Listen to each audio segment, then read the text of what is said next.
قدیر الرحیم العظیم الکریم المتعال والصلاة والسلام علی رسولہ النبی الامی الہاشمی القرشی المطلبی الفرید الجمال وعلی آلہ واصحابہ اولِ الصدق والقوت والعزت والشوکت والمجد والکمال والتابعین لہم بالإحسان إلی یوم المآل اما بعد فاعوذ باللہ من الشیطان الرجیم بسم اللہ الرحمن الرحیم الذین آتیناہم الکتاب یعرفونہ کما یعرفون ابناءہم وَإِنَّ فَرِيقًا مِّنْهُمْ لَيَكْتُمُونَ الْحَقَّ وَهُمْ يَعْلَمُونَ صدق اللہ العظیم ان اللہ وملائکتہ یصلون علی النبی یا ایہا الذین آمنوا صلوا علیہ وسلموا تسلیما۔ پیار و محبت سے پڑھیے الصلاۃ والسلام علیکہ یا سیدی یا رسول اللہ وعلی آلک واصحابک یا سیدی یا حبیب اللہ مولاي صل وسلم دائما ابدا علی حبیبک خیر الخلق کلہم منزہ عن شریک فی محاسنہ فجوہر الحسن فیہ غیر منقسم یا اکرم الخلق مالی من الوذ بہ سواک عند حلول الحادث العممی ولن یدیک رسول اللہ جاہ کبھی اذا الکریم تجلی باسم منتقم محمد تاج رسول اللہ قاطبۃ محمد صادق الاقوال والکلم رب صل وسلم دائما ابدا علی حبیبک خیر الخلق کلہم۔ اللہ کریم جل شانہ کی حمد و ثنا اور اس کے پیارے محبوب سید المرسلین خاتم النبیین امام الانبیاء حضرت محمد مصطفیٰ احمد مجتبیٰ صلی اللہ تعالی علیہ وآلہ وبارک وسلم کے دربار گہربار میں ہدیہ درود السلام بصد ادب و احترام عرض کرنے کے بعد معزز محتشم حاضرین و سامعین السلام علیکم ورحمۃ اللہ وبرکاتہ۔ رب ذوالجلال کے فضل و توفیق سے اور اس کے پیارے حبیب صلی اللہ تعالی علیہ وآلہ وسلم کی نگاہ رحمت کے طفیل نماز جمعہ کی حاضری کی سعادت نصیب ہو رہی ہے۔ اللہ کے فضل سے سیرت مصطفیٰ صلی اللہ تعالی علیہ وآلہ وسلم پر آج تیسرا جمعہ شریف ہے۔ پچھلے جمعہ پر رسول خدا صلی اللہ علیہ وسلم کا تذکرہ جو پہلی امتوں میں پہلی کتابوں میں ہوتا رہا اس کا ذکر آپ حضرات کے سامنے کیا۔ جو حضرات پچھلے جمعہ پہ تشریف فرما تھے ان کے علم میں ہوگا کہ آخر پہ ایک روایت بخاری شریف کی وہ سٹارٹ کی تھی لیکن مکمل نہیں ہوئی تھی، اس کا بقیہ حصہ آج بیان کر کے میں اپنی گفتگو کو آگے لے چلتا ہوں۔ حضرت عطا بن یسار رضی اللہ تعالی عنہ نے حضرت عبداللہ بن عمر بن عاص سے کہا تھا کہ تورات کے اندر جو رسول خدا صلی اللہ علیہ وسلم کی شانیں ہیں آپ مجھے وہ بتائیے۔ تو حضرت عبداللہ بن عمر بن عاص تورات کے اندر لکھی گئی رسول خدا صلی اللہ علیہ وسلم کی شانیں بیان کی تھیں۔ چند ایک کا ذکر ہوا تھا کہ اللہ نے حضور کو گواہ بنایا، بشیر بنایا، نذیر بنایا اور امیوں کا ملجا و ماوا جائے پناہ بنایا کہ جو ان پڑھ لوگ تھے ان کے لیے پناہ کی جگہ بنائی۔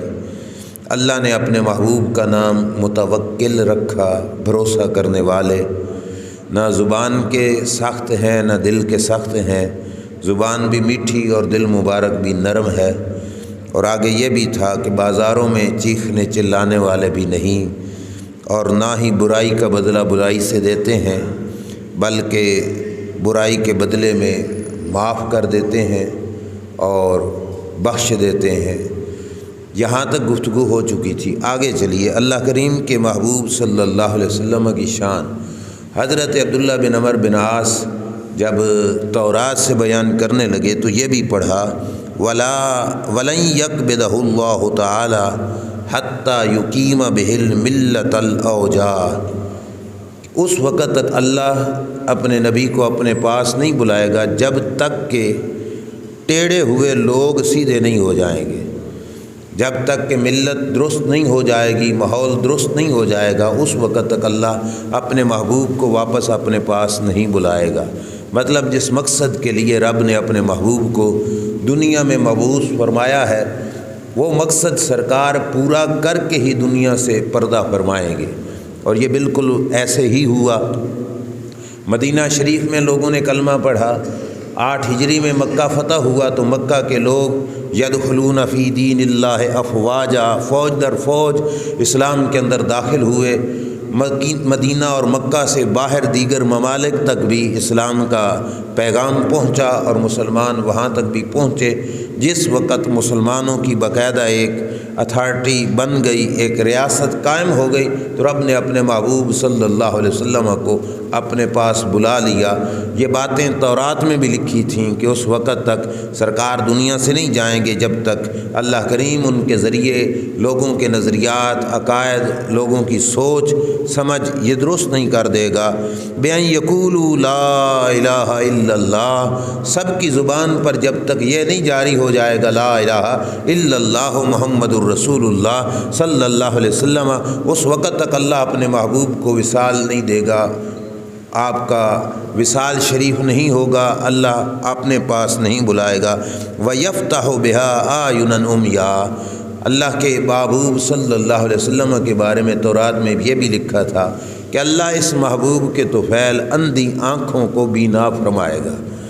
اب اندھی آنکھوں کو بینا کرنے کے دونوں مطلب ٹھیک ہیں، ایک ہے کہ واقعی اندھی آنکھ ہو اور اس آنکھ کو اللہ حضور کے صدقے سے نور دے دے، یہ بھی ٹھیک ہے، اور اندھی آنکھ سے مراد جہالت ہو اور جہالت ختم ہو کر علم کا نور آ جائے، یہ بھی ٹھیک ہے۔ دونوں باتیں اللہ کریم جل شانہ نے اپنے پیارے محبوب صلی اللہ تعالیٰ علیہ وآلہ وسلم سے لیں، اور سرکار مدینہ صلی اللہ علیہ وسلم نے دونوں کام کر کے دکھائے۔ اندھی آنکھوں کو نور بھی بخشا، جن کی آنکھوں میں نگاہ میں نور نہیں تھا ان کو نور بھی بخشا، یا پھر جو جہالت کی اندھیری تاریک وادیوں میں گم سم تھے ان کو بھی رب ذوالجلال جل شانہ نے نور بخشا رسول خدا صلی اللہ علیہ وسلم کے طفیل۔ ایک بات عرض کر کے یہاں سے آگے چلتا ہوں۔ حضرت قتادہ رضی اللہ تعالیٰ عنہ کی آنکھ جنگ کے اندر نکل گئی، نکلا ہوا آنکھ سے ڈھیلا اٹھا کر رسول خدا صلی اللہ علیہ وسلم کی بارگاہ میں حاضر ہوتے ہیں۔ آپ کو پتہ ہے آنکھ کا آپریشن ہو جانا یہ تو سمجھ میں آتا ہے، اینک لگ جائے اور نگاہ کچھ ٹھیک ہو جائے یہ بھی سمجھ میں آتا ہے، لیکن آنکھ کا ڈیلا آنکھ سے بھی باہر نکل آیا، اس کا کنیکشن اندر سے ٹوٹ گیا ہے۔ وہ نکلا ہوا ڈھیلا اپنی ہتھیلی پہ اٹھا کے حضور کے دربار میں آنا۔ آج اتنی ٹیکنالوجی 1400 سال بعد جتنی بھی ترقی کر گئی ہے، ڈھیلا آنکھ سے باہر ہو تو اس کا علاج نہیں کیا جا سکتا، نہ اس کو دوبارہ فٹ کیا جا سکتا ہے۔ صحابی حضور کے دربار میں حاضر ہوئے، یا رسول اللہ صلی اللہ علیہ وسلم یہ میری آنکھ کا ڈھیلا ہے، آنکھ نکل گئی ہے، ٹھیک کر دیجئے۔ اللہ کے رسول نے اپنا لعاب دہن لگایا اور ڈھیلا دوبارہ آنکھ کے اندر فٹ کر دیا۔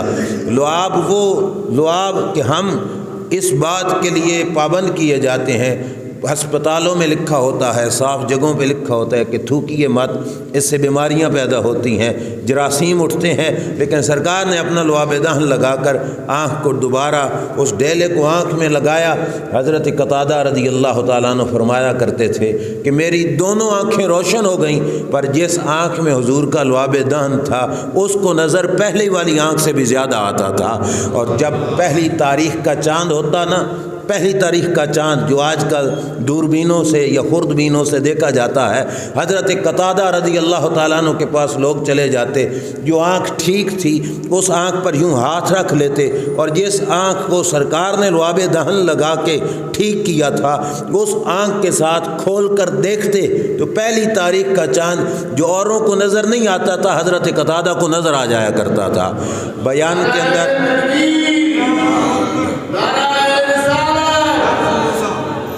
بیان کے اندر یہاں پہ ایک غلطی کی جاتی ہے، وہ بھی میں واضح کرتا چلوں۔ کچھ لوگ کہتے ہیں جو آنکھ اللہ نے بنائی تھی اس سے تھوڑا نظر آتا تھا، جو رسول اللہ نے بنائی تھی اس سے زیادہ نظر آتا تھا۔ ایسے نہ کہنا، آنکھیں دونوں رب نے ہی بنائی تھیں۔ یوں کہہ لیجئے کہ جو آنکھ فقط حضرت قتادہ کو اپنی قسمت کی اعتبار سے رب کی طرف سے ملی تھی اس سے تھوڑا نظر آتا تھا، اور جس آنکھ میں حضرت قتادہ کی قسمت کے ساتھ حضور کا لعاب دہن بھی مل گیا تھا اس آنکھ سے زیادہ نظر آتا تھا۔ یہ نہ کہنا کہ اللہ والی اور تھی اور رسول اللہ والی اور تھی، نہ، غیریت نہیں، وہ بھی رب کی دی ہوئی تھی، دی ہوئی یہ بھی رب کی تھی، وہ ان کے مقدر سے ملی، اور یہاں مقدر کے ساتھ سرکار کے لعاب دہن کا حصہ شامل ہو گیا تھا، اس میں ڈبل حصہ آ گیا تھا، اس واسطے اس سے حضرت قتادہ رضی اللہ تعالیٰ عنہ کو زیادہ نظر آتا تھا۔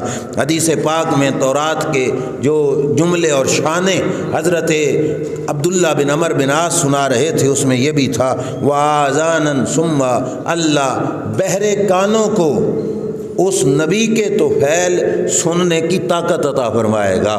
بہرے کانوں سے مراد وہ لوگ جو رسول خدا صلی اللہ علیہ وسلم سے دور جا چکے تھے، سرکار کی نسبت سے پیچھے ہٹ چکے تھے، وہ حق کا سننا بھی جن کو گوارا نہیں تھا، حق بات کو پہچاننا بھی جن کو گوارا نہیں تھا، اللہ ان بہرے کانوں کو سننے کی طاقت عطا فرمائے گا، تو صدقہ پیارے محبوب صلی اللہ علیہ وسلم کا ہوگا۔ یہاں پر بھی ایک بات سنیے، البدایہ والنہایہ سے، حضور کے ایک صحابی ہیں طفیل بن عمر دوسی رضی اللہ تعالیٰ عنہ نام ہے ان کا، طفیل بن عمر دوسی۔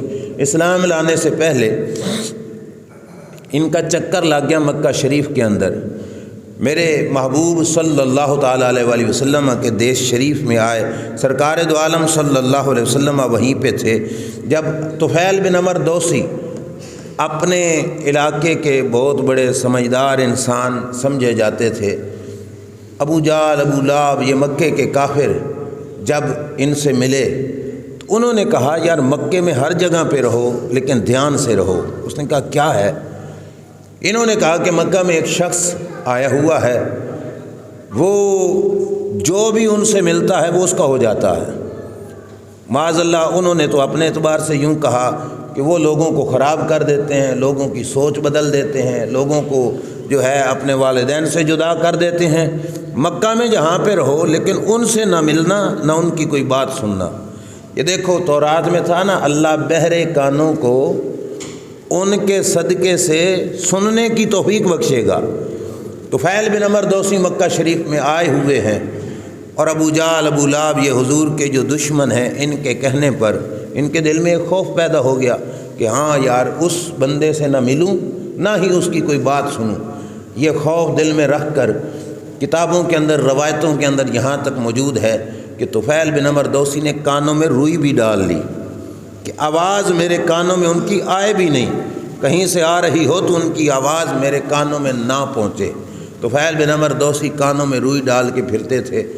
چکر لگ گیا ان کا مسجد حرام شریف میں، اور اللہ کے رسول صلی اللہ علیہ وسلم مسجد حرام شریف میں قرآن مجید کی تلاوت فرما رہے تھے۔ اب وہ میٹھی میٹھی آواز طفیل بن عمر دوسی کے کانوں سے ٹکرائی۔ جب تھوڑی تھوڑی آواز آنے لگی تو طفیل بن عمر دوسی نے نا کانوں میں مزید انگلیاں بھی ڈال لیں، روئی بھی ڈالی ہے کہ آواز نہ آئے، اوپر سے انگلیاں بھی ڈال لی تاکہ آواز نہ آئے۔ ابھی بڑی بات پیاری لکھی ہے کہ وَيَابَ اللَّهُ تَعَالَى، ان یسمعنی، طفیل بن عمر دوسی فرماتے ہیں کہ میرا زور اس بات پر تھا کہ میں نہ سنوں، مگر رب کی قدرت چاہتی تھی کہ میں تمہیں سنوا کے ہی رہوں گی۔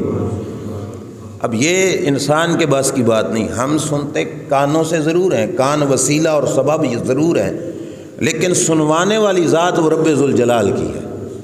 کئی لوگ ہوں گے جن کے کان بڑے بڑے لیکن وہ سن نہیں پائیں گے، اور کئی ہوں گے جو چھوٹے کان رکھتے ہیں لیکن بڑی دور سے سن لیتے ہیں۔ سننے کا مسئلہ رب کی طرف سے ہے، کان تو سبب ہے، وسیلہ ہے کان، سنواتا کون ہے؟ اللہ۔ اب کانوں میں روئی بھی ہے، اوپر سے انگلیاں بھی ہیں، لیکن طفیل بن عمر دوسی کہتے ہیں میں چاہتا تھا نہ سنوں، مگر میرا رب چاہتا تھا کہ سنے، میری کانوں سے آواز ٹکرائی۔ اب دل میں طفیل بن عمر دوسی کے خیال آیا، اور خیال بھی بڑا اچھا آیا۔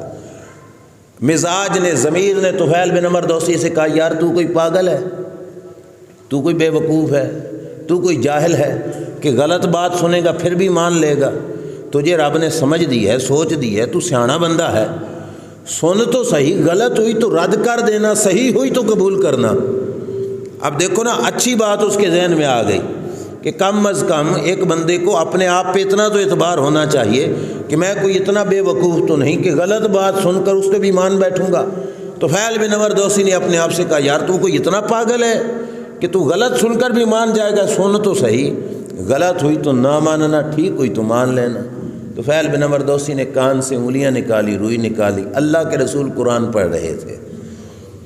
طفیل بن عمر دوسی نے جب قرآن کی تلاوت سنی تو سنتے ہی دل میں یہ خیال پیدا ہوا کہ میں نے شاعروں کے شعر بھی سنے، قصیدہ لکھنے والوں کے قصیدے بھی پڑھے، میں نے بڑے بڑے بادشاہوں کے پاس حاضریاں دیں، میں نے کاہنوں کی باتیں بھی سنی، نجومیوں کے کلام بھی سنے۔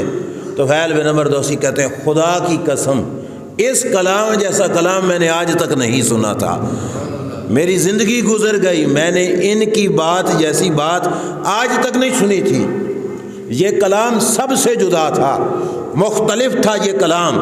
تو طفیل بن عمر دوسی رضی اللہ تعالیٰ عنہ کہتے ہیں کہ میں پہنچا، آگے ہوا، میرے دل نے اس بات کا اقرار کیا کہ شاعر لکھتے ہیں اپنے قلم سے، شاعر لکھتے ہیں اپنی سوچ سے، شاعر لکھتے ہیں اپنے خیال سے، شاعر اپنی تخیلات کو لفظوں کے پیرائے میں بند کر دیتے ہیں، مگر یہ وہ چیز ہے جو شاعروں کے تخیلات سے بہت بلند درجہ رکھتی ہے۔ سرکار کے پاس آئے، حضور علیہ الصلوۃ والسلام سے عرض کرنے لگے میرے سامنے اپنا ہاتھ کیجئے، میں نے بڑی بڑی باتیں سنی لیکن اس کلام جیسا کوئی کلام نہیں سنا، یہ اللہ کا برحق کلام ہے، آپ ہاتھ آگے کیجئے، مجھے بیعت کیجئے۔ جو قرآن حدیث پاک میں الفاظ تھے کہ اللہ ان کے صدقے سے بہرے کانوں کو سننے کی توفیق بخشے گا۔ یہ بات طفیل بن عمر دوسی پر سچی آئی اور پوری ہوئی کہ ان کے صدقے سے ان کے بہرے کانوں میں سننے کی طاقت پیدا ہو گئی تھی۔ طفیل بن عمر دوسی نے حضور کے ہاتھ پہ بیعت کی۔ اب یہ بات اگلی اور بھی پیاری ہے، میرے نبی علیہ الصلوۃ والسلام کے ہاتھوں پہ ہاتھ رکھ کے کلمہ پڑھا نا، سرکار مدینہ صلی اللہ تعالیٰ علیہ وآلہ وسلم کے قرب میں کچھ دیر کے لیے بیٹھے، کلمہ پڑھنے کے بعد واپس جانا تھا، قبیلہ دوس ان کا تھا۔ حضور علیہ الصلوۃ والسلام سے عرض کرتے ہیں یا رسول اللہ صلی اللہ علیہ وسلم میں واپس چلا جاؤں؟ کہا چلے جاؤ۔ کہا یہ دین کا کوئی کام میرے ذمہ لگا دو نا، میں ورک بھی کرتا رہوں گا، دین کی خدمت بھی کرتا رہوں گا۔ سرکار نے فرمایا چل جو پڑھا ہے نا یہ اوروں کو بھی پڑھا جا کے، جو سیکھا ہے یہ اوروں کو بھی سکھا جا کے، جو مجھ سے پڑھ چکے ہو یہ دوسروں کو پڑھاؤ جا کے۔ اب کوئی 8 سال 10 سال کا کورس نہیں کیا تھا، جھٹ تھوڑا سا وقت حضور کے دربار میں گزارا، اور سرکار دو عالم صلی اللہ تعالیٰ علیہ وآلہ وسلم کے حکم سے طفیل بن عمر دوسی مکہ شریف سے چل پڑے۔ جاتے ہوئے ان کے دل میں خیال آیا، کہنے لگے یا رسول اللہ صلی اللہ علیہ وسلم آپ اللہ کے نبی ہو، اللہ نے آپ کو معجزے عطا فرمائے، شان عطا فرمائی، جو نہ مانتا ہو آپ اس کے سامنے اپنا معجزہ دکھا کر منوا لیتے ہو۔ میں اپنے قبیلے کو اگر دعوت دوں گا، تبلیغ کروں گا، دین کی طرف بلاؤں گا، اگر کسی نے کر دیا انکار، میں تو نبی نہیں ہوں، میرے پاس کون سی نشانی ہوگی کہ ہم سچے ہیں؟ اس بات کے لیے نشانی کیا ہوگی یا رسول اللہ صلی اللہ علیہ وسلم، مجھے کوئی نشانی دیجیے تاکہ وہ نشانی دکھا کر میں اسلام کی سچائی کا پیغام اوروں تک بھی پہنچاؤں۔ اب میرے نبی علیہ السلام نے جب یہ بات سنی، حضور نے دعا کے لیے ہاتھ بلند کیے، یا اللہ میرے اس غلام کے ماتھے میں نور پیدا فرما۔ طفیل بن عمر دوسی چلے تو یہ ماتھے والی یہ جگہ یوں جل رہی تھی، روشن ہو رہی تھی جیسے لائٹ روشنی دیتی ہے، آگے آگے روشنی۔ طفیل بن عمر دوسی یہ سوچ کر کہ میں اپنے قبیلے کو کلمہ پڑھاتا ہوں، جب اپنے قبیلے کے بالکل قریب پہنچے دل میں خیال آیا یہ ضدی لوگ ہیں، ہٹ دھرم ہیں، ضد کرتے ہوئے کہیں یہ نہ کہیں میرے اس نور کو نور آیا نا تو یہ جگہ سفید بھی زیادہ ہو گئی تھی باقی بدن کی بنسبت، وہ مجھے یہ نہ کہیں کہ یہ نور تو نہیں، یہ تو تجھے برس کی بیماری ہے، جو جسم چٹا ہو جاتا ہے، برس کی بیماری ہے جس کی وجہ سے یہ داغ تجھے بن گیا، تو کیوں نہ یہ نور کہیں اور منتقل ہو جائے، یہ نور کہیں اور چلا جائے۔ سوچا کہ سرکار نے تو یہاں پہ بھیجا تھا، اب میں یہاں سے میں کیسے کر سکتا ہوں؟ دل میں خیال آیا کہ وہ تو با کمال ہیں ہی ہیں، ان کے خدمت گاروں کو بھی رب نے شان عطا فرمائی ہے، میں آپ ہی کر لیتا ہوں۔ ہاتھ میں چھڑی تھی، چھڑی کو ماتھے سے ٹیکا، رب کی بارگاہ میں عرض کیا مولا جو نور ماتھے والا ہے یہ میرے ہاتھ کی اس چھڑی میں عطا فرما۔ طفیل بن عمر دوسی کی چھڑی بھی چمکنے لگ گئی۔ اپنی برادری میں جا کے انہوں نے تبلیغ کی، وہ اگلی بات میں تفصیل میں نہیں جاتا، واپس پلٹتے ہیں۔ حدیث میں تورات شریف کے اندر جو حضور کی نشانیاں تھیں ان کے الفاظ کیا تھے کہ اللہ بہرے کانوں کو سنوائے گا اس محبوب صلی اللہ علیہ وسلم کے طفیل، اور آگے کیا تھا وَقُلُوبًا غُلْفًا، اور اللہ پردوں میں لپٹے ہوئے دلوں کے پردے کھول دے گا اور ان کے دلوں کو پہچان ہو جائے گی کہ واقعی یہ اللہ کے سچے رسول ہیں۔ مکہ شریف کے اندر ایک شخص تھے جن کا نام تھا دماد، ضاد میم الف دال، دماد۔ حضور علیہ الصلوۃ والسلام پہ ایمان لانے سے پہلے مکہ والوں کی باتیں سنی، مکہ والوں نے بتایا معاذ اللہ کہ یہ لوگوں پہ یوں لفظ بولتے تھے مکہ والے کہ معاذ اللہ یہ جادوگر ہے، لوگوں پہ جادو کر کے لوگوں کو اپنے ساتھ ملا لیتے ہیں۔ دماد نے اپنے ہاتھ میں خنجر رکھ لیا، خنجر کو یوں چھپایا، منہ چادر کے اندر لپیٹا اور چادر کے اندر لپیٹ کر اس انتظار میں پھر رہا ہے کہ کہیں موقع ملے کہ میں رسول خدا صلی اللہ علیہ وسلم پر معاذ اللہ حملہ کر کے انہیں شہید کر دوں۔ اب یہ بات بھی دیکھو کیسے پوری ہوئی کہ پردے میں لپٹے ہوئے دلوں کو رب ان کے صدقے سے ان کے پردے کھول دے گا، ان کے حق پر حقیقت ان کے سامنے ظاہر ہو جائے گی۔ دماد قتل کے ارادے سے خنجر چھپا کر چہرہ چادر میں لپیٹ کر پھر رہے ہیں، سرکار آئے کعبہ شریف کا طواف کرنے لگ گئے، مسجد حرام میں آئے کعبہ شریف کا سرکار طواف کرنے لگ گئے، اللہ کے رسول صلی اللہ علیہ وسلم طواف کر رہے ہیں۔ دماد نے دیکھا تو وہ بھی چادر میں منہ لپیٹ کر حضور کے پیچھے اس نے بھی چلنا شروع کر دیا کہ موقع بنے تو میں حملہ آور ہو جاؤں، منہ چادر میں لپیٹا ہے اور وہ حملے کی تاڑ میں ہے کہ موقع بنتا ہے تو میں حملہ آور ہوتا ہوں۔ اچانک چلتے چلتے اللہ کے رسول نے یوں منہ پیچھے کیا اور منہ پیچھے کر کے سرکار نے فرمایا اَدَمَادٌ أَنْتَ، تو دماد ہے جو میرے پیچھے چل رہا ہے؟ اب آپ خود بتاؤ، ماسک میں منہ کسی نے رکھا ہو، رشتہ دار بھی ہو تو پہچاننا اوکھا ہو جاتا ہے، اور چادر میں منہ لپیٹے اس ارادے کے ساتھ سرکار نے منہ پھیر کے کہا اَدَمَادٌ أَنْتَ، تو دماد ہے؟ آگے جا کے عرض کرتے ہیں دماد ہوں۔ سرکار نے پوچھا ماذا کنت تحدث بہ نفسک، یہ بتاؤ دل میں کیا سوچ رہے تھے، یہ بتاؤ دل میں کیا سوچ رہے تھے؟ پچھلی بات یاد ہے نا، کیا سوچ رہے تھے؟ خنجر چھپایا تھا، ارادہ تھا کہ شہید کروں گا، سرکار نے پوچھ لیا کیا سوچ رہے تھے دل میں؟ دماد عرض کرتے ہیں کچھ بھی نہیں، بس طواف کر رہا تھا۔ سرکار نے فرمایا جھوٹ نہ بول، سچ بول، تیرے دل میں کیا سوچ تھی؟ اب دماد پریشان ہو گیا کہ ان کو کیسے پتہ چلا کہ میں کیا سوچ رہا تھا۔ میرے نبی علیہ السلام نے فرمایا دماد آگے آؤ۔ دماد آگے گئے، رسول خدا صلی اللہ علیہ وسلم نے اپنا ید اللہ والا ہاتھ حضرت دماد کے سینے پہ پھیرنا شروع کر دیا۔ حضرت دماد کہتے ہیں کہ حضور کا ہاتھ لگنے سے پہلے مجھے سرکار سے بڑا بغض تھا، لیکن جب سرکار کا ہاتھ لگا روئے زمین پہ مجھے کوئی اتنا پیارا ہی نہیں لگتا جتنا حضور مجھے پیارا لگتے تھے۔ میرے دل میں اسلام گھر کر گیا، میرے دل کے پردے ختم ہو گئے، میرے دل نے اس حقیقت کو جان لیا کہ یہ رب ذوالجلال کے سچے رسول ہیں صلی اللہ علیہ وسلم۔ حضرت دماد نے کلمہ پڑھ لیا۔ یہ تورات کی اگلی نشانی، اور جو الفاظ حضرت عبداللہ بن عمر بن عاص نے بولے تھے وہ آخری الفاظ کے دلوں سے پردے وہ محبوب صلی اللہ علیہ وسلم اٹھا دیں گے۔ آئیے ایک اور روایت جو ابن عساکر نے نقل کی ابو نملہ کے حوالے سے، وہ کہتے ہیں بنو قریظہ کے یہودی ذکر رسول کا باقاعدہ درس اپنے بچوں کو دیا کرتے تھے۔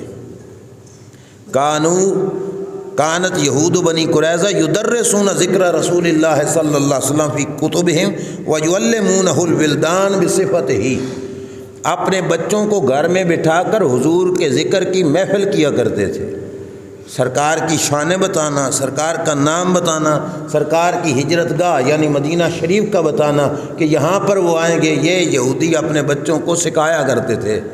لیکن بخت ان کے سوئے ہوئے تھے، جب سرکار آئے تو ماننا نصیب نہ ہوا، یہودی دشمن بن گئے، مقابلے میں آ کے کھڑے ہو گئے۔ اور دوسری روایت جو حضرت عمر بن خطاب نے تورات کے ایک بہت بڑے عالم حضرت کعب سے کہی تھی، حضرت کعب سے ملے اور حضرت عمر رضی اللہ تعالیٰ عنہ نے کہا تھا اخبرنا عن فضائل رسول اللہ صلی اللہ علیہ وسلم قبل مولدہ، اے کعب حضور کی ولادت سے پہلے جو حضور کی شانیں تم نے پڑھی تھیں نا ذرا وہ سناؤ کیا ہے۔ حضرت کعب رضی اللہ تعالیٰ عنہ فرماتے ہیں کہ میں نے تورات میں یہ بات پڑھی کہ اللہ کے نبی حضرت ابراہیم علیہ السلام کو، یہ کتنے 100 سال پہلے کی بات ہے، ان کی زندگی میں ایک پتھر ملا جس پتھر پر 4 لائنیں لکھی ہوئی تھیں۔ یہ خوش نصیبی ہماری کہ ہمیں اس محبوب کا امتی رب نے بنایا۔ پچھلی امتوں میں تذکرے چلتے رہے، پہلی امتوں میں حضرت ابراہیم علیہ السلام کے زمانہ اقدس میں ایک پتھر ان کو ملا جس پتھر پر 4 لائنیں لکھی ہوئی تھیں۔ پہلی لائن کیا تھی؟ الاول لا الہ الا انا فاعبدنی، پہلی لائن یہ لکھی تھی کہ میرے سوا کوئی معبود نہیں، لہذا تم عبادت میری ہی کرو۔ یہ کون لکھ رہا ہے؟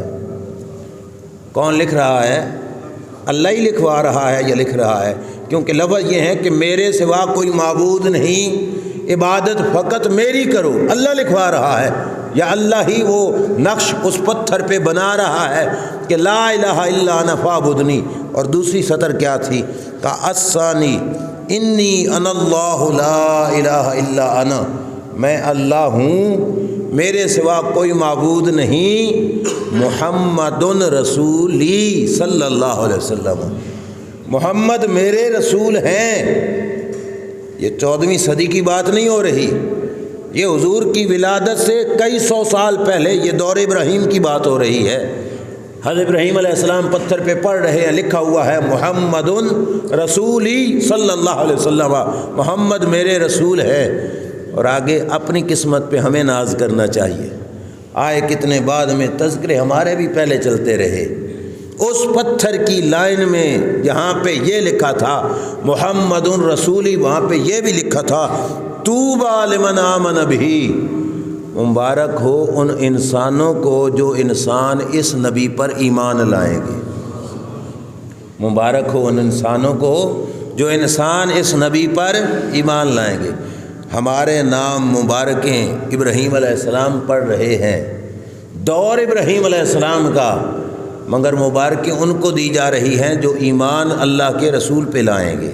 طوبیٰ لمن آمن بہ، آگے ہے واتبعہ، اور مبارک ہے اس کو جو ان پہ ایمان لا کے ان کی خدمت بھی کرے گا، ان کا نوکر بھی بن جائے گا، ان کی غلامی اختیار کرے گا، ان کا تابع دار بنے گا، مبارک ہو اسے۔ تیسری لائن پہ یہ تھا انی انا اللہ لا الہ الا انا من اعتصم بی نجا، کہ میں اللہ ہوں، میرے سوا کوئی معبود نہیں، اور جس نے مجھ سے تعلق جوڑا وہی نجات پائے گا۔ اور چوتھی لائن یہ تھی انی انا اللہ لا الہ الا انا الحرم لی، حرم میرا ہے، والکعبۃ بیتی، کعبہ میرا گھر ہے، من دخل بیتی امن عذابی، جو میرے گھر میں آ گیا میرے عذاب سے محفوظ ہو گیا۔ یہ 4 لائنیں ابن عساکر نے لکھا کہ حضرت ابراہیم علیہ السلام نے اپنے دور میں پتھر پہ لکھی ہوئی دیکھی تھیں اور پڑھی تھیں۔ یہ ہماری قسمت آئے بعد میں ہیں، تذکرے ہمارے بھی پہلے تھے، ہمارے رسول کے بھی پہلے ہو رہے تھے۔ جہاں تک یہ روایتیں، اب آئیے تورات شریف کے، زبور شریف کے چند جملے پوری توجہ سے سننا، بڑے کمال کے ہیں جو رب ذوالجلال نے زبور کے اندر اپنے محبوب کی شان بیان کی۔ میں ایک ایک جملہ کر کے آپ کے سامنے پڑھوں گا، پورے غور سے سننا۔ زبور کے اندر جب ذکر ہمارے آقا صلی اللہ علیہ وسلم کا چلا تو اللہ کریم نے زبور میں کیا ارشاد فرمایا؟ فرمایا آنے والے نبی سمندر سے، دریاؤں سے منتہائے ارض کو اپنے تصرف میں لے آئیں گے۔ کیا مطلب؟ دریاؤں سے لے کر، سمندروں سے لے کر زمین کی اخیر تک اس میرے نبی کے قبضے میں ہوگی۔ یہ بات زبور شریف میں لکھی ہوئی تھی۔ زمین اور دریا اور سمندر اس میرے نبی کے قبضے میں ہوں گے، اور یہ بات سرکار بھی بتا کے گئے۔ پتہ چلا یہ دین پچھلے دینوں سے مختلف نہیں تھا، اس کو بھی اللہ نے اتارا تھا، اس دین کو بھی رب نے اتارا ہے۔ میرے نبی علیہ الصلوۃ والسلام نے فرمایا لوگو، جس دین کا کلمہ میں پڑھا کے جا رہا ہوں، وقت آئے گا روئے زمین کے چپے چپے پہ یہی کلمہ پڑھا جائے گا، ہر مقام پر یہی کلمہ پڑھا جائے گا، یہ سرکار بتا کے گئے۔ اور یہ بات زبور شریف میں بھی لکھی ہوئی تھی کہ منتہائے ارض تک، زمین جہاں پہ ختم ہوتی ہے وہاں تک سمندروں میں، دریاؤں میں میرے محبوب صلی اللہ علیہ وسلم کی حکومت ہوگی، میرے محبوب کی سلطنت ہوگی، میرے محبوب کے قبضے میں ہوگا یہ سب کچھ۔ اور آگے کیا ہے؟ اہل جزائر ان کے سامنے گھٹنے ٹیک دیں گے۔ جو سمندروں دریاؤں کے درمیان میں آبادی ہے، اس آبادی کے بڑے بڑے فن خان بادشاہ میرے نبی اور میرے نبی کے غلاموں کے سامنے اپنے گھٹنے ٹیک دیں گے۔ اللہ غلبہ میرے محبوب صلی اللہ علیہ وسلم کو ہی عطا فرمائے گا۔ اور دشمن خاک بوسی کریں گے، یہ زبور کے الفاظ ہیں، دشمن خاک بوسی کریں گے، کہ دشمن آ کے ہاتھ چومنا اور ہے، پاؤں چومنا اور ہے، اور قدموں کی مٹی چومنا اور ہے۔ زبور بتاتی ہے دشمن میرے محبوب کے قدموں کی مٹی چومیں گے، دشمن خاک بوسی کریں گے عظمت و شان دیکھ کر۔ اور کہا بادشاہ نذرانے پیش کریں گے، بادشاہ حضور کے دربار میں نذرانے پیش کریں گے۔ یہ حضور کے اخلاق کریمانہ کا نتیجہ تھا کہ کائنات کے چپے چپے سے بڑے بڑے دشمن جن کے سینے میں بغض تھا میرے نبی کے اخلاق کی وجہ سے، سرکار دو عالم صلی اللہ علیہ وسلم کے کردار کی وجہ سے، انہوں نے حضور کی قدم بوسی بھی فرمائی، میرے نبی علیہ الصلوۃ والسلام کے قدموں کی خاک کو بھی چوما۔ مختلف مقامات سے یہ ہوا، باقاعدہ ہوا۔ میں تفصیل میں جاؤں تو وقت یہیں پہ چلا جائے گا۔ سرکار دو عالم صلی اللہ علیہ وسلم جب طائف سے واپس پلٹ رہے تھے، طائف والوں نے کلمہ نہ پڑھا نا، سرکار کو الٹا پتھر مارے، تکلیفیں دی۔ راستے کے اندر عتبہ جو سرداران مکہ میں شمار ہوتے تھے، اس کا ایک باغ تھا، انگوروں کا باغ تھا۔ سرکار سٹے کرنے کے لیے اس باغ میں جا کے رکے۔ روایات کے لفظ ہیں اللہ کے رسول نالین شریف اتارنے لگے تو خون مبارک اتنا بہہ چکا تھا کہ خون کی وجہ سے نالین حضور کے قدموں سے چپک گئے تھے۔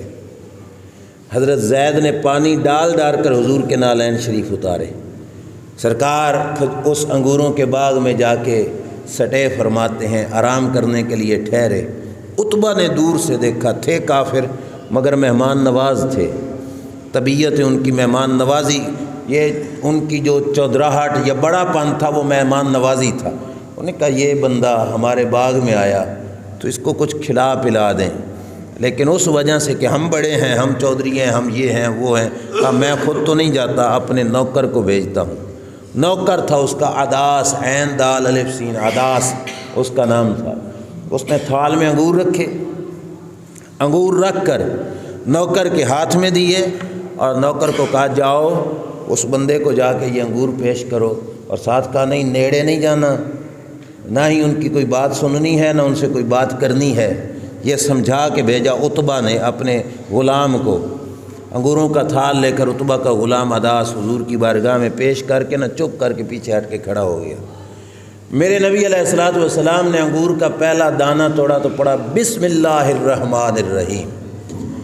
اب تقدیر بدلنے والے نے قسمت بدلنی ہو اسے کوئی ہیلے چالے نہیں کرنے پڑتے، رب سیکنڈوں میں تقدیریں بدل دیتا ہے، نصیب میں کیا سے کیا کہاں سے کہاں پہنچا دیتا ہے۔ نہ تبلیغ نہ کوئی بات نہ کچھ، سرکار نے انگور توڑتے ہوئے پڑھا بسم اللہ الرحمن الرحیم۔ عداس بول پڑا، او اس کا غلام عداس بول پڑا، اس نے کہا ما ھذہ الکلمہ، یہ کیا پڑھ رہے ہو؟ ہماری بستی کے لوگ تو یہ نہیں پڑھتے، ہماری بستی کے لوگ تو یہ نہیں پڑھتے، تم کیا پڑھ رہے ہو؟ اب دیکھو بات شروع ہو گئی یہاں سے، جنوا دے نا گال چل پئی، بات شروع ہو گئی یہاں سے، کیا کلمہ ہے یہ تم کیا پڑھ رہے ہو؟ اب جواب میں یہ بتانا چاہیے تھا نا کہ یہ کیا کلمہ ہے، میں کیا پڑھ رہا ہوں، لیکن اس نے کہا تھا نا یہ کیا پڑھ رہے، ہماری بستی کے لوگ نہیں پڑھتے۔ رب نے بات پھیری کیسے؟ حضور نے آگے اس کا جواب دینے کی بجائے پوچھا یہ بتا تو بستی کس کا ہے، تیری بستی کون سی ہے، تو کس علاقے کا ہے جہاں پہ ایسا نہیں ہوتا؟ اس نے کہا میں نینوا کے علاقے سے ہوں، نینوا کے علاقے سے۔ جب نینوا کے علاقے کا نام سنا بات پھر اور طرف نکل گئی۔ میرے نبی علیہ الصلوۃ والسلام نے فرمایا او نینوا کا وہ علاقہ جہاں پہ اللہ کے نبی حضرت یونس علیہ السلام تشریف لائے تھے، جہاں پہ اللہ کے نبی حضرت یونس علیہ السلام تشریف لائے تھے، وہ نینوا کا علاقہ۔ بات پھر اور طرف چلی گئی، وہ کہنے لگا آپ یونس علیہ السلام کو کیسے جانتے ہو؟ آپ تو امی ہو، کہیں پہ جا کے پڑھا بھی نہیں ہے۔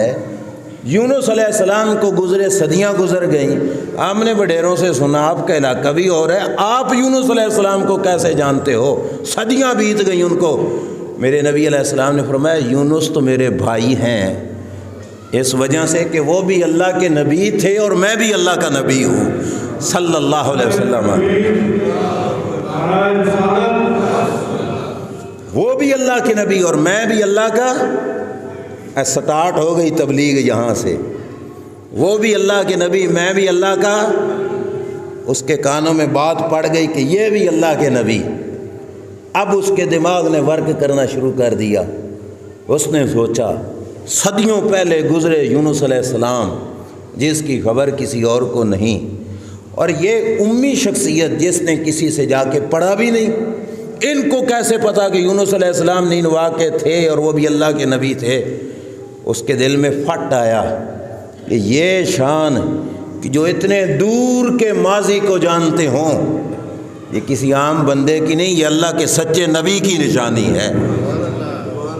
فَأَكَبَّ عَلَيْهِ عداس، البدایہ کے لفظ ہیں، عداس حضور پہ جھک گئے، کتنا جھکے، روایت کے لفظ ہیں عداس نے جھک کر میرے نبی کے قدم چومے، اوپر اٹھا سرکار کا ماتھا چوما، پھر اوپر اٹھا میرے نبی کے ہاتھ چومے، اور ہاتھ چوم کے کہنے لگا خدا کی قسم جس کے قبضہ قدرت میں میری جان ہے، رب نے تجھے سچا رسول بنایا ہے۔ عتبہ دور دیکھے یا رسول، عتبہ دور سے دیکھ کر پریشان ہو رہا تھا کہ یہ کر کیا رہا ہے، میں نے تو اسے کیا سمجھا کے بھیجا تھا۔ جب پلٹ کے آیا نا عداس پوچھا اوے تو اس کے ہاتھ چوم رہا تھا، تو ان کے پاؤں چوم رہا تھا؟ عداس نے کہا بات ہی اس نے ایسی کی تھی۔ کیوں؟ کہا صدیاں پرانی بات جس کو کوئی بھی نہیں جانتا وہ جانتے ہیں، اور یہ نشانی اللہ کے سچے رسول کی ہوتی ہے۔ اب وہ بات جو زبور سے بات چلی، دشمن بھی خاک بوسی کریں گے، کہ جن کے دل میں دشمنیاں تھیں وہ خاک بوسی کرنے پہ مجبور ہو جائیں گے، بادشاہ نذرانے لے کے حاضر ہوں گے، اور جن تعظیم بجا لائیں گے، صرف انسان ہی نہیں جن ان کی تعظیم بجا لائیں گے۔ یہ ہمارے قرآن کا اعجاز ہے، پورے قرآن میں سورہ جن موجود ہے، یہ پوری جماعت حضور علیہ السلام، یہی طائف سے واپسی پر ایک جگہ جماعت ہو رہی تھی اور جنوں کی جماعت گزری، میرے نبی علیہ الصلوۃ والسلام نماز پڑھا رہے تھے، انہوں نے حضور کی قرات سنی تو کان لگا کے سننے لگ گئے، کان لگا کے جنہوں نے سنا انہوں نے بھی کہا کہ ایسا کلام ہم نے نہیں سنا کبھی، حضور نماز سے فارغ ہوئے، حضور کے ہاتھ پہ کلمہ پڑا، کہا یا رسول اللہ صلی اللہ علیہ وسلم ہمیں آرڈر دو، ہم باقی جنوں کو بھی جا کے مسلمان کرتے ہیں۔ جن ان کی تعظیم بجا لائیں گے، تمام امم و قبائل ان کے سامنے اطاعت بجا لائیں گے، ساری امتیں قبیلے اس نبی کی فرما برداری کریں گے۔ کیوں؟ یہ بات بڑی پیاری ہے۔ آج کچھ لوگوں نے کہا حضور کے اخلاق سے فقط 37 بندے مسلمان ہوئے۔ میں نے سنا کسی کی سوچ تھی، کہا اخلاق سے تو فقط 37 بندے مسلمان ہوئے، باقی سارے تلوار کے زور سے ہوئے۔ اللہ کے بندے، تورات شریف بول رہی ہے کہ بادشاہ نذرانے دشمن قدم بوسی خاک بوسی اور جن تعظیم تمام امتیں تابعداری کریں گے، کیونکہ یہ لفظ ہیں تورات میں، کیونکہ وہ مجبور، مفلوق الحال، غربا، ضعفاء کو زبردستوں اور ظالموں کے پنجوں سے چھٹکارا دیں گے۔ یہ سب کچھ کیوں ہوگا؟ کیونکہ وہ یتیموں کے غم گسار بنیں گے، وہ غریبوں کے دکھ بانٹنے والے ہوں گے، وہ دکھیوں کے دکھ میں شریک ہونے والے ہوں گے۔ اس واسطے لوگ ان کے دست حق پرست پر آ کر ان کے کلمے پڑھیں گے۔ یہ بات تورات شریف میں موجود تھی کہ ان کی عزت، ان کا احترام، اس کی وجہ یہ بنے گی کہ ان کا اخلاق مبارک اتنا ہوگا کہ جتنا کوئی کمزور ہوگا اتنی ہی میرے نبی علیہ الصلوۃ والسلام ان کو عزت عطا فرمائیں گے۔ صفِ صحابہ میں سارے صحابہ بہت بڑی شان والے، لیکن کچھ تھے جو مالی اعتبار سے تھوڑے کمزور تھے۔ حضرت بلال حبشی رضی اللہ تعالیٰ عنہ مالی اعتبار سے کمزور، صہیب رومی یہ بھی کمزوروں میں شمار ہوتے تھے، سلمان فارسی جو باہر سے آئے تھے، گھر بار ہی کوئی نہیں تھا، ادھر ادھر سے پھرتے پھرتے حق کی تلاش میں حضور تک پہنچے۔ یہ 3 صحابہ بیٹھے تھے ایک جگہ پر، ان کے منہ سے ایک بات نکل گئی مکہ شریف کے ایک رئیس سردار کے بارے میں، جو بعد میں ابو سفیان رضی اللہ تعالیٰ عنہ کے بارے میں، بعد میں وہ مسلمان ہو گئے تھے۔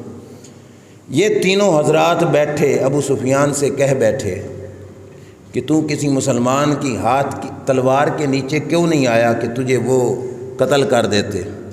حضرت ابوبکر صدیق پاس سے گزرے تو حضرت ابوبکر صدیق نے سمجھانے کے لیے ناراضگی کا اظہار کرتے ہوئے کہا، تم نے ابو سفیان کو ایسا کیوں کہا؟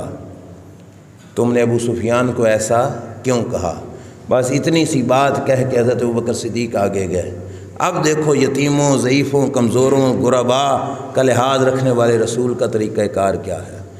میرے نبی علیہ الصلوۃ والسلام کے دربار میں بات پہنچ گئی کہ ابوبکر صدیق نے سختی کے انداز میں ان 3 صحابہ جن کو مالی اعتبار سے کمزور سمجھا جاتا تھا، ان سے ابوبکر صدیق نے یہ بات کہی ہے، اور شاید وہ یہ بات دل پہ نہ لے کے گئے ہوں۔ سرکار کے دربار میں حضرت ابوبکر صدیق پہنچے تو ابوبکر صدیق کو میرے نبی نے فرمایا، ابوبکر لئن اغضبتہم فقد اغضبت ربک۔ کمزوروں کی شان بنائی میرے نبی علیہ السلام نے، فرمایا ابوبکر جاؤ، اگر تمہاری اس جملے سے میرا بلال ناراض ہو گیا تو میرا رب بھی ناراض ہو جائے گا۔ یار اس سے بڑی اور عزت کیا ہے؟ زمانے کے کمزور شخص کو کتنا مقام ملا۔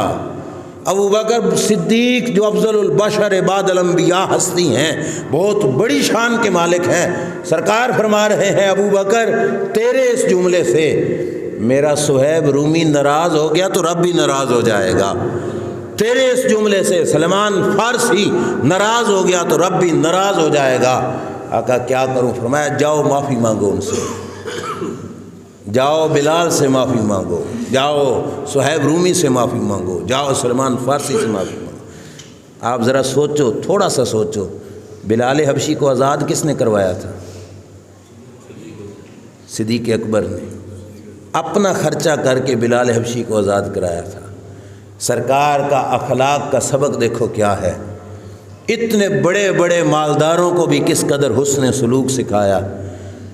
ہم جیسا کوئی ہوتا تو کہہ دیتا کہ میرا زر خرید غلام ہے، میں اس کی عزت کیسے کروں، لیکن میرے نبی علیہ السلام نے پھر بتا دیا ابوبکر تیرا مقام اپنی جگہ پہ، بلال کی شان اپنی جگہ پہ، میرے رب کے دربار میں بلال کا رونا بڑا مقام رکھے گا۔ ابوبکر جاؤ معافی مانگو ان سے۔ یہ ہے تورات کے اندر کہ سرکار دو عالم صلی اللہ علیہ وسلم یتیموں کو عزتیں بخشیں گے، ضعیفوں اور ناتواں پر رافت فرمائیں گے، بلاد صبا کے خزانے ان کے ہاتھوں میں ہوں گے۔ اور اگلا جملہ یہ زبور کا ہے، زبور کا غور سے سننا، یہ زبور سے، ان پر ہر وقت درود پڑھا جائے گا۔ زبور میں لکھا تھا حضور کی آمد سے پہلے ان پر ہر وقت درود پڑھا جائے گا۔ آپ بھی پڑھو صلی اللہ علیہ وسلم، صلی اللہ۔ یہ میرے نبی کی شان ہے کہ ان پر ہر وقت درود پڑھا جائے گا۔ میں اور آپ پڑھیں نہ پڑھیں، اللہ بھی پڑھ رہا ہے، اللہ کے فرشتے بھی بھیج رہے ہیں۔ ان پر ہر وقت درود پڑھا جائے گا اور ہر دن ان کو برکت دی جائے گی۔ اور آگے کیا ہے؟ اور ان کا ذکر ہمیشہ قائم و دائم رہے گا۔ یہ زبور کے الفاظ ہیں، ان کا ذکر ہمیشہ قائم اور دائم رہے گا۔ ذکر مصطفیٰ صلی اللہ علیہ وسلم ہمیشہ ہوتا رہے گا، زبور شریف کے اندر موجود تھا، اور کہا کہ ہر وقت ان کے لیے برکت اتاری جائے گی اس محبوب صلی اللہ علیہ وسلم کی خاطر۔ ہر بندے کو اپنا ماضی اچھا لگتا ہے، ہر جو بھی ہو سوچ کے دیکھ لو، ہم جب بھی اپنے ماضی پہ نظر دوڑاتے ہیں کہتے ہیں او وقت چنگا سی، او وقت چنگا سی۔ ایسے ہی ہے نا، ہر بندے کو اپنا ماضی اچھا لگتا ہے۔ واحد ذات ہے میرے محبوب علیہ السلام کی کہ جس کو میرے رب نے فرمایا تھا وَلَلْآخِرَةُ خیر اللہ کا من الاولیٰ، محبوب تیرا ہر مستقبل ماضی سے بھی عالی شان والا ہو، ہر مستقبل آنے والی ہر گھڑی محبوب پچھلی سے بھی اونچی شان والی ہوگی، پچھلی سے بھی اونچی شان والی ہوگی، پہلے سے بھی زیادہ درجہ تمہارے ذکر کو ملے گا۔ رب نے اپنے محبوب صلی اللہ علیہ وسلم کو یہ شانیں دی۔ یہ تورات تھی۔ آئیے انجیل کی ایک دو باتیں پڑھ کر میں اپنی گفتگو کو سمیٹتا ہوں۔ حضرت عیسیٰ علیہ السلام جو اللہ کے نبی ہیں، بغیر باپ کے پیدا ہوئے، میرے محبوب صلی اللہ علیہ وسلم کی عظمت کیسے! انجیل مقدس کی 41ویں فصل اور صفحہ نمبر 60 پر یہ بات موجود ہے کہ حضرت عیسیٰ علیہ السلام کی انجیل میں یہ الفاظ تھے، اور وہ محمد رسول اللہ میرے ایسے رسول ہوں گے کہ ان کے لیے میں نے سب چیزوں کو پیدا کیا۔ یہ کون بول رہی ہے؟ تورات، انجیل۔ وہ محمد ایسے ہیں کہ ان کے لیے میں نے ہر چیز کو پیدا کیا۔ اور اگلی بات سنو گے تو سکون ملے گا۔ اور وہ رسول جب دنیا میں آئیں گے تو ساری دنیا کو روشنی مل جائے گی۔ اس رسول کے طفیل اللہ ساری دنیا کو نور عطا فرما دے گا۔ یہ کہاں پہ لکھا ہے؟ انجیل شریف میں۔ ابھی سرکار آئے نہیں، عظمتوں کے چرچے دیکھو کہاں سے کہاں تک اور کتنے ہو رہے ہیں۔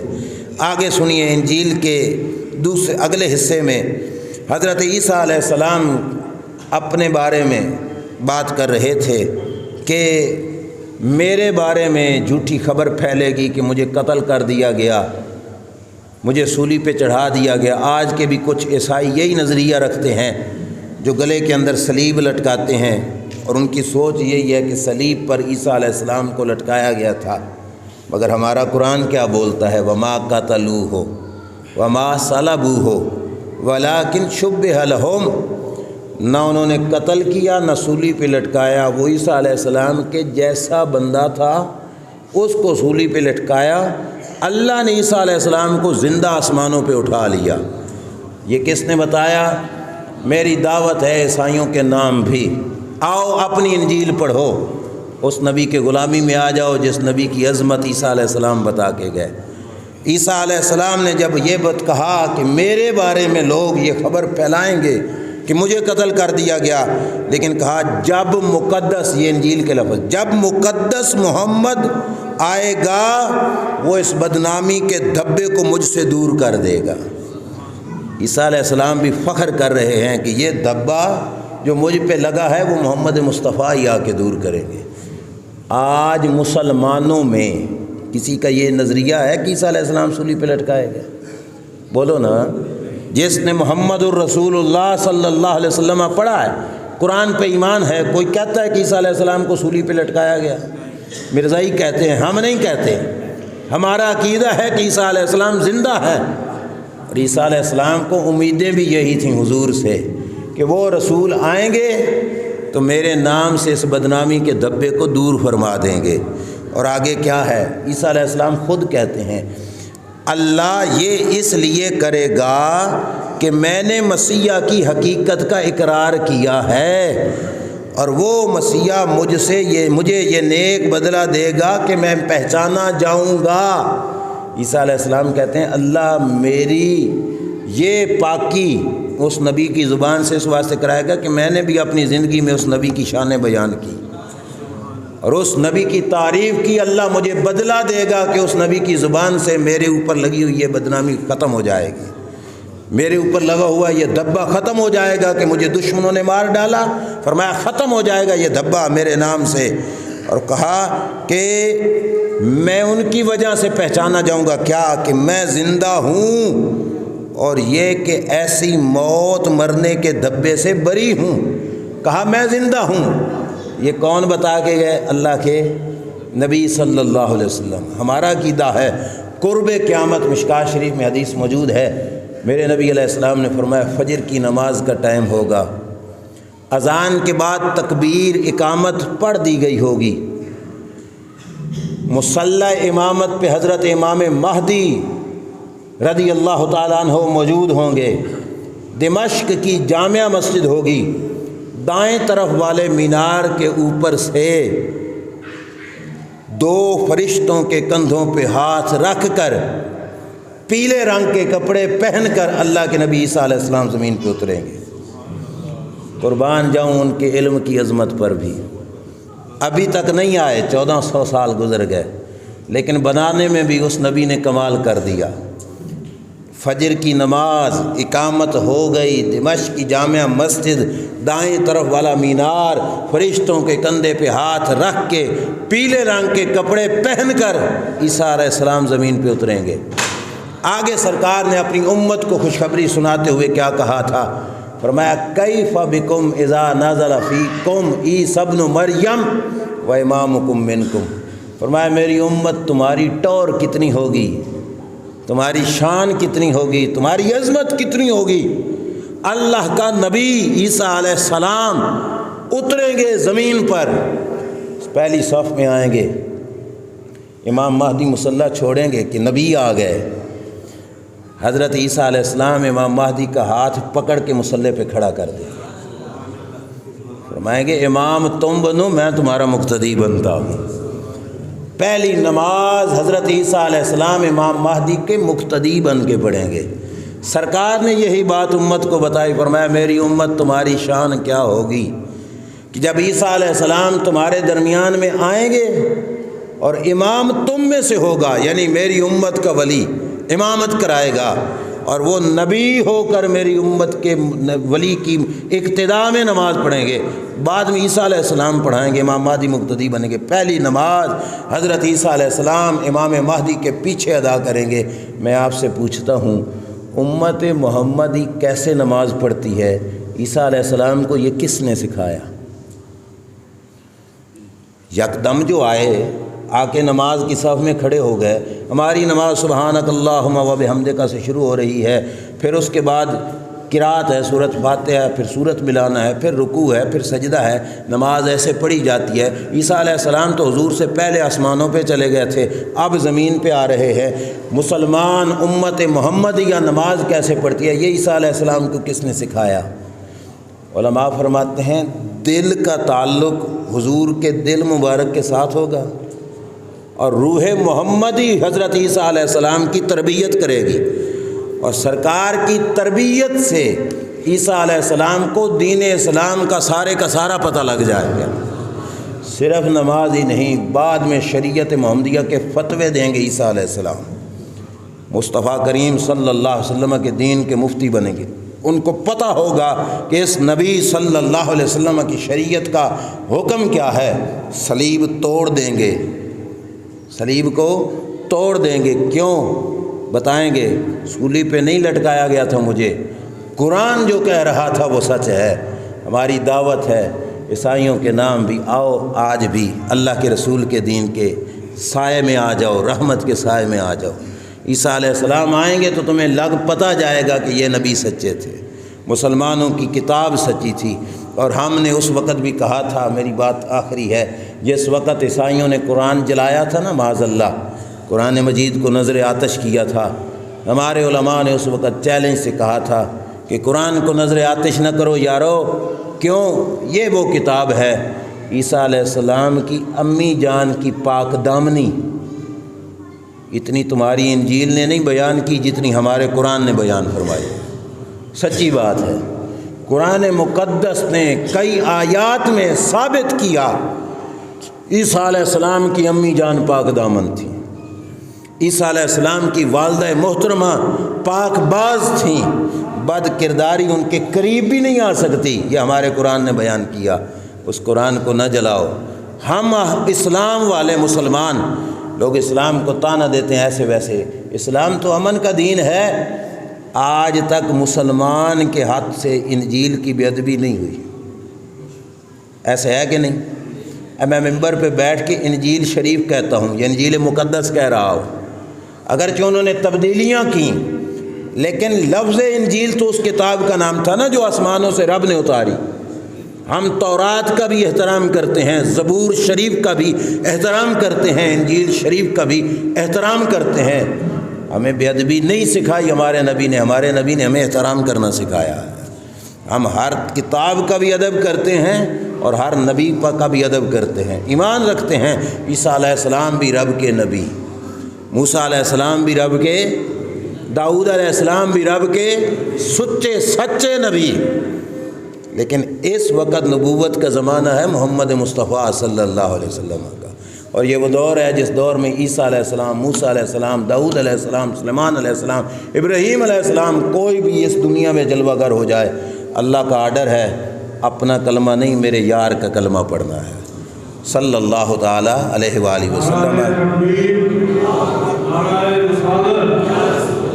سیرت مصطفیٰ صلی اللہ علیہ وسلم میں یہ تیسرا ٹاپک تھا جس میں ہم نے انبیاء سابقین کی زبان سے رسول کریم صلی اللہ علیہ وسلم کی جو بشارات ہیں وہ بیان کی۔ بہت اعلیٰ قسم کی انجیل کے اندر مزید چند باتیں ہیں، وہ انشاءاللہ العزیز آئندہ جمعے پہ عرض کروں گا۔ اللہ کریم مجھے آپ کو ہم سب کو عمل کی توفیق عطا فرمائے۔ وآخر دعوانا الحمدللہ رب العالمین۔